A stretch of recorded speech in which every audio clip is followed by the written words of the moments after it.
Dans la génétique, tout est partagé. Mais dans la Torah, elle a pris un peu d'avance sur la génétique. Ouais, beaucoup même. Donc quand elle te dit ce que tu penses, ce que tu es, ce que tu veux, ce que tu crois, ce que tu ressens, la personne que tu es au moment de la conception, parce que comment ça se passe la conception, vous savez ou non? Un homme, il est avec sa femme. Au moment où les semences se rencontrent, on prend une photo de la personne intérieure. Je ne sais pas si vous me suivez. C'est que le gars, il peut être sadique avant, sadique après, s'il est rachat, au moment où la semence sort, c'est ça qui sort, dans le ventre de la femme. C'est écrit dans le Zohar. Le Zohar, il dit que, pourquoi il a appelé son fils Benjamin, Yaakov?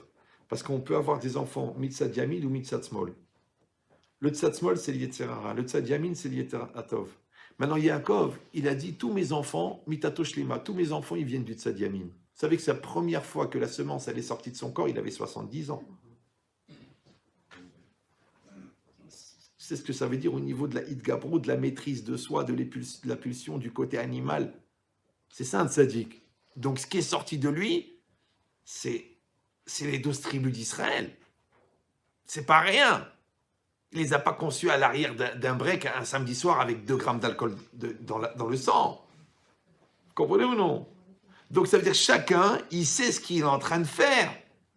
Donc quand la Torah elle te dit prépare-toi au mariage, réfléchis à ce que tu fais, on ne peut pas aller avec sa femme quand on a trop bu, quand on a trop mangé, quand on a des mauvaises pensées, quand on pense à quelqu'un d'autre, tu crois que c'est pour rien.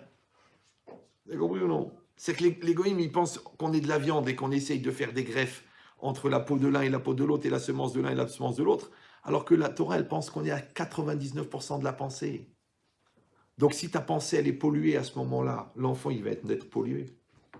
Maintenant, ça se rattrape avec l'éducation, mais c'est dommage, parce qu'au niveau de l'inné, parce que c'est au moment, la Gemara dans Nida, elle dit au moment où les parents conçoivent l'enfant, il y a un ange qui prend la goutte, ouais, et qui dit Tipazo mate alea. Cette goutte, qu'elle va être? Chacham ou tipesh, intelligent ou bête?